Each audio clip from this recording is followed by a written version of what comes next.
What is up, Square Nation? Welcome back to No Counters, No Combos. And today, we're back in the mobile command center.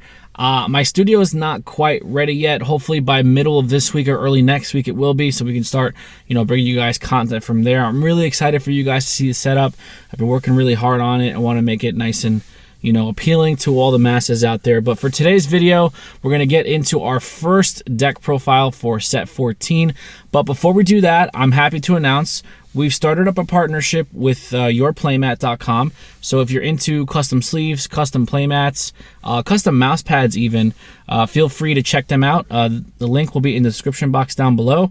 And at checkout for 10% off, feel free to use my creator code NC10YP. It does help out the channel a little bit with some kickback, and you will get 10% off your order. So if you're into getting custom sleeves, which have been compared to Dragon Shields in the past, as well as regular size playmats, or for you PC players, mouse pads, they even have foil playmats. So go check them out. Don't forget to use my code at checkout for 10% off of your order. Let's get right into the deck profile. So today we're going to be talking about Videl. Now this is the first deck that I am building into set 14. I am going to be experimenting with U7 Gohan as well, but this is going to be the main deck I'll probably focus on, because I know there's going to be a lot of people playing U7 Gohan, right? Green has kind of been in a state of limbo, in the Dragon Ball Super card game right now, and I think going into set 14 we are going to have some pretty powerful green decks. I know a lot of people have been experimenting with the Majin Buu, but I'm here to tell you that I believe Videl is the stronger of the two green decks that we're getting in set 14. So let's take a look at the leader. So she's 5k on the front. Auto once per turn when this card attacks, draw one card. Auto once per turn when there's a skill list battle card in your combo area, you can draw a card and then choose up to one card from your life, add it to your hand. And then there's another skill with Spirit Boost. If obviously you control a green Unison, you can remove a marker. If it's your opponent's turn and you have a skill list battle card in your combo area, instead of it going to the drop area, it gets played. So it's really nice, offensively and defensively, being able to do things on both your and your opponent's turn is really nice in this game. And generating advantage off of it is also going to help you in the long run. Awaken, when you're at 4 or less, you flip over, draw one, untap one. And then on the back, we have Videl, the town's heroine. So she's a 10k attacker on the back, very similar to how Hercule used to operate back in the World Tournament days. You don't draw as much as Hercule, but you do get some nifty bonuses for comboing skillless cards when you're attacking or defending. On the Awaken side, she's still attack auto, once per turn, draw a card, but she has an added effect where you can choose one of your green Unison cards, switch it to rest mode, add that Unison's power to Videl. So as you can see, we're playing the Great Saiyaman Unison, so she'll be a 16k attacker. Auto, when you have a skill-less combo card in your battle area, or in your combo area, you can draw a card and then also give it plus 4k.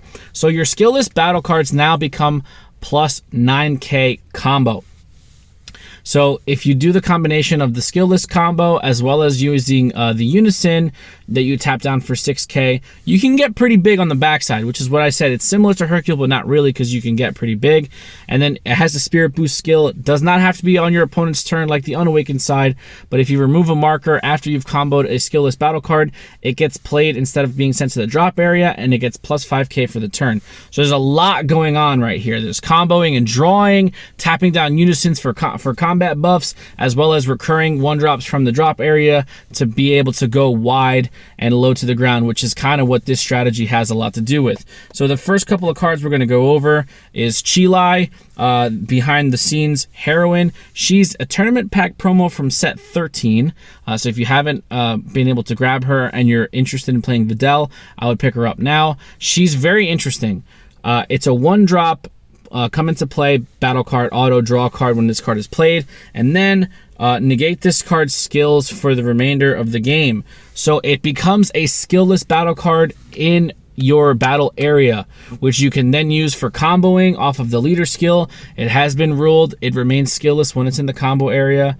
There's been threads on it in the Facebook group and stuff like that on the discussion group, so feel free to check those out. But you would be able to trigger your leader's skill when comboing with a skillless battle card. So it's really nice having just a 1-drop cantrip that's going to go ahead and turn on your leader's ability. As well, in combination, we have our 2 1-drop skillless Videl cards that we're getting in set 14. Just regular 10k 1-drop. You can play any 1-drop skillless battle card. It does not have to be Videl. It could be literally any 1-drop skillless battle card. We have Trunks from Draft Box 6. We have Kikono from last set. There's a lot of different 1-drop skillless that you can play that just have to be green, and they have to be cost of 1. So that's gonna, add fuel to the combo there. And we are playing the Great Saiyaman Unison, which we're getting in set 14. This guy is really interesting. He's a 6K Unison, so he might be a little hard to defend in the beginning, but what's interesting about him is his auto. Auto ±0. When this card is attacked, you can choose 1 green skillless Earthling card in your hand and use it in a combo. So that's why we're playing the Videls, obviously because they're Earthlings, but you can go ahead and play the Trunks as well. He is an Earthling. So he has a built-in defensive step, which is going to also trigger your leader. The good thing about this is if your opponent wants to focus on your Unison instead of your leader, and you need to add cards from life to hand to self-awaken, you can trigger your leader skill with the skillless and combo area, because the skill does not need to be when Videl is attacking or attacked. It's just when there's a skillless card in your combo area, do X, Y, and Z. So being able to defend Great Saiyaman, making him an 11K Unison, eating that first attack, not losing a marker is really nice. Go ahead and trigger your leader skill so you can draw a card and then take a life if you need to awaken passively, because your opponent's not going to aggress you, the leader. It's going to aggress your battle cards. So that's a nice plus there. Activate main once per turn, add a marker. You can add 1 green skillless card with energy cost of 1 from your deck to your hand, then shuffle. It's really nice being able to facilitate your cards out of the deck that you're going to use for combo pieces. It makes it, so that you can go ahead and search every turn and always have that combo ability live. And then auto once per turn, when you remove a marker from this card using Spirit Boost, you can choose one of your opponent's battle cards with energy cost 2 or less and KO it. Not the greatest skill, but it does get away, from weenies and stuff like that. Energy cost 2 or less means you're not going to be able to hit tokens, because it's not up to 2 or less. So you will have to hit a 2-drop or a 1-drop. But if there's a blocker in the way or something like that, it just gives you some built-in removal, which is not the hardest thing for green to do, right? So that's basically our Unison of choice.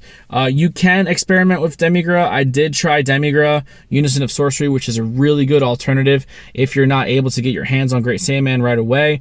There are some different interactions, because Demigra does have that self-awakening built into it when you can just take a life instead of removing a marker, which is nice. So you always have Spirit Boost live, but Demigra is also a 15K attacker, which if you want to attack with Demigra, go ahead, or you can just have Videl absorb that attack offensively when she's awakened. So the next card we're going to go over here is Super Saiyan Gohan Glimpsing Potential, right? Yeah, Glimpsing Potential. He's a 2-drop 15K attacker, auto. If your leader card is a heroine card, when this card is played, you can play up to 1 green skillless battle card with energy cost of 1 from your deck. Shuffle your deck, then choose up to 2 of your skillless battle cards, and they get plus 5K power for the turn. So this helps you go wide. He's playing. You're getting 2 bodies for 2 energy, which is really nice. Allows you to go wide, from the deck. Again, thinning out your deck so you can draw into your power cards, because you do have some skillless recursion later on.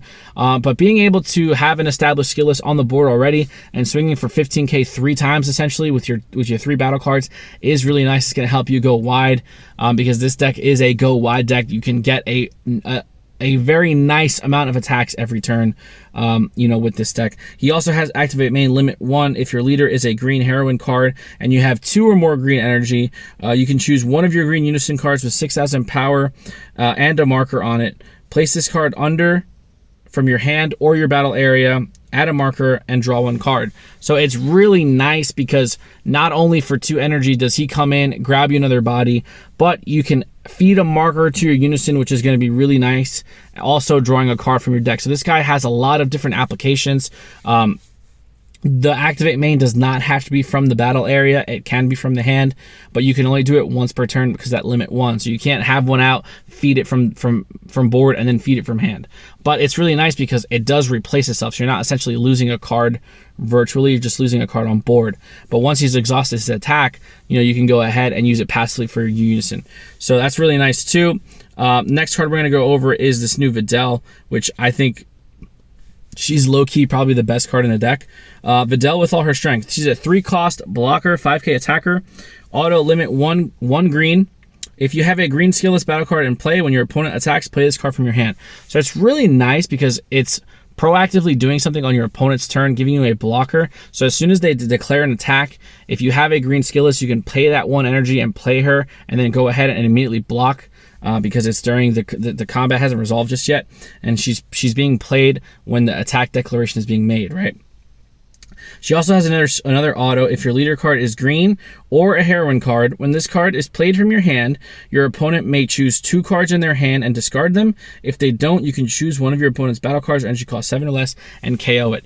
This effect is nasty in my opinion. So your opponent attacks, you pay 1 green, you play her. She's now a blocker. So not only are you going to be able to block the incoming attack, if your opponent does not discard 2 cards from their hand, you can choose one of their other battle cards at 7 or less on board that's a threatening attacker and just go ahead and get rid of it. Obviously, you can't choose anything with barrier, so it can't have barrier, but the fact that this is a 2-for-1 is really nice because you can block the incoming attack and then pop a card that's going to be a threat for the next upcoming attack. And worst case scenario, if they discard 2 cards, so that you don't have to pop their board, that's 2 cards less in their hand that they have to use. So you can go ahead and just use this card, defensively for 2-for-1s, which is kind of broken in my opinion. Now, I'm pretty sure because her come into play ability is when your opponent attacks. The attack hasn't resolved yet. So essentially, your opponent attacks, you resolve this, their autos resolve, then you can activate blocker. So that's really nice if that's how that's played, because you can essentially stop 2 attacks there if you play it properly. The next card, which is kind of the boss monster, I guess, if you want to be technical, is Son Gohan Majin Exterminator. This guy is kind of nuts. He's a 3-drop deflect double strike dual attack. You know he's going to hit the board. You just got to be careful with charismatic villain, because that's really the only counterplay that you have to be wary from. If your leader card is a green earthling card, green skillless battle cards in your combo area get plus 5,000 combo power while this card is in battle. So he essentially makes your green skillless pseudo combos, making them 10k, and with already a 19k base, he's going to be swinging for 29 double strike. That's really nice. You're gonna have skillless battle cards on the board. If not, you can always combo from your hand, and he gets to swing twice, so he could do 4 damage by himself. Auto, when this card is played, you may add up to 1 green skillless battle card from your drop area to your hand. If you do, place 1 skillless green battle card from your drop area to the bottom of your deck. So this is what I was talking about earlier with the skillless recursion. Being able to essentially play this guy, give yourself a combo, and then put 1 back in the deck is really nice, because you'll have ways of continuing to grab those cards out of the deck and recycle your skillless battle cards so you can continue with your playstyle. It's not like you're really ever going to run out of gas, especially because this guy has deflect. No matter what happens, he's going to be able to get you 2 skillless, 1 to your hand and 1 to your deck, so you can continue to reuse with your Unison or with your leader skill, or the next card we're going to talk about, which is Great Saiyan Man 2 Budding Hero. Now, Budding Hero came out in Draft Box 6. I didn't really see a lot of play up early, but I think now is you're going to find its sweet spot. She's basically a 3-drop 15k attacker. When this card is played from your hand, you can play up to 1 skillless card with energy cost of 2 or less from your deck or drop area, then shuffle your deck if you look through it. Not too bad, right? What makes her good is the activate main, though. The activate main, for 1 green energy, choose one of your skillless battle cards with energy cost of 2 or less, return it to its owner's hand, play this card from your hand, and you can't play copies of this card for the rest of the turn. So essentially, she's a 1-drop 15k attacker that you're swapping a skillless back into your hand. So you're going to have multiple targets. You have Chilai, and you have your 2, Videl skillless battle cards. Remember, Chilai is a skillless while she's on the board. So essentially, you play Chilai, draw a card. If you don't use her, you can tap 1 next turn to play Budding Hero, bounce the Chilai back to your hand, get a skillless out of your deck, and just continue to go forward. I like the ability of getting the skillless out of the deck, because it's just another way of facilitating your combo strategy if your Unison gets hit, or if you don't see your Unison early enough. This is just another turn 1, turn 2 play, or turn 2 play, I should say, that's going to allow you to fetch a skillless. So these are the main cards, in my opinion, that are archetype related. They're going to help you, essentially kind of, progress the engine. So we're going to look at some other cards that you can play in the deck as well, that I have in my build, that are more support cards that are going to help further your strategy. So to finish off the rest of the deck, these are more like your support cards not part of the main engine, but cards that you're just going to need to play the game, right? So we're looking at 4 charismatic villains. Now, as far as ratios are concerned, guys, I do want to make a side note. This is a 50-card deck. My ratios are pretty straightforward. It's pretty much 4 of everything except for some support cards. You guys can tinker with your ratios. I don't really like to say, oh, these are the ratios that you have to play. Everybody's playstyle is different. Some people might want to cut, you know, a 4 of to a 3 of so they can fit space for some tech options. But this is just what I've been testing. So I'm playing 4 charismatic villains because in combination with your Great Sandman, it's live turn 1 or turn 2.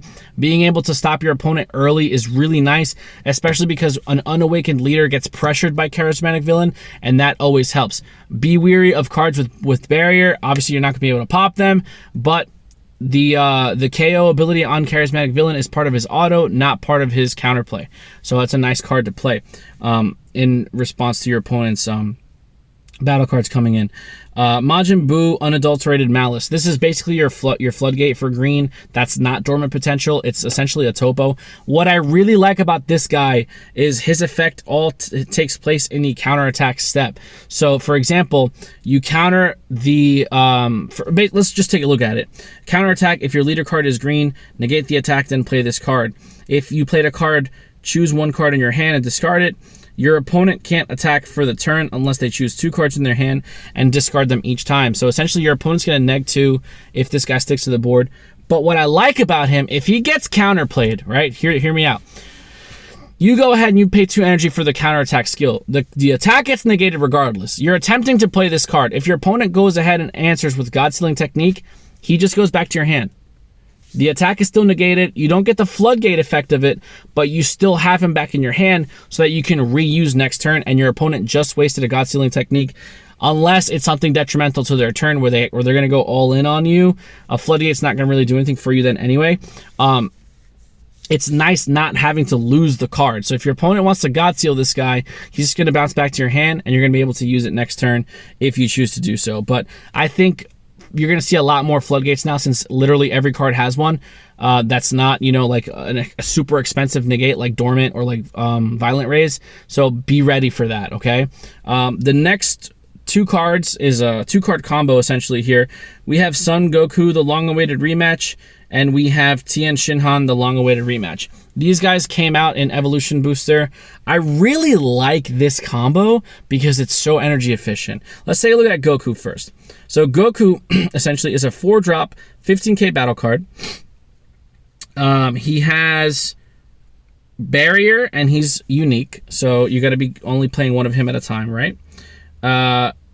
Permanent, if your opponent has 3 or more energy and you have Tien Shinhan, long-awaited rematch, in your battle area, this card gains plus 10,000 power and triple strike. So he becomes a 25k triple striker with Tien out on the board.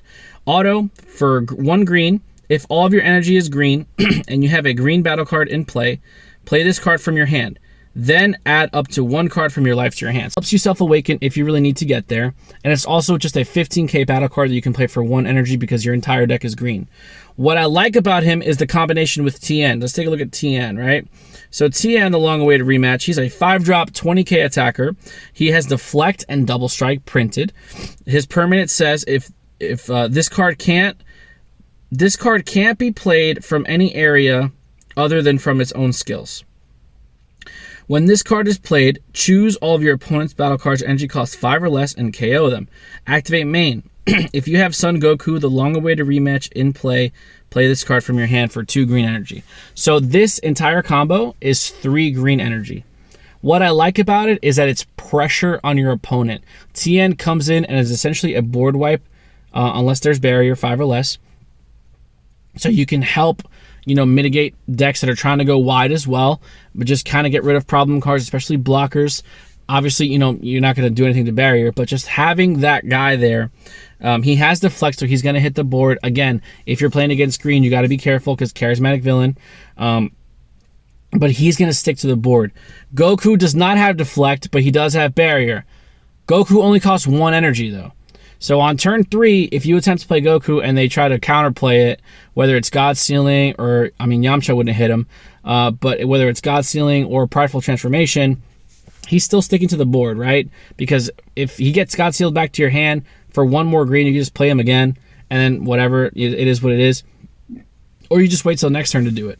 The fact that these two guys come in for 3 energy and give you a 25k triple strike critical and a 20k double striker, that's 5 damage right there.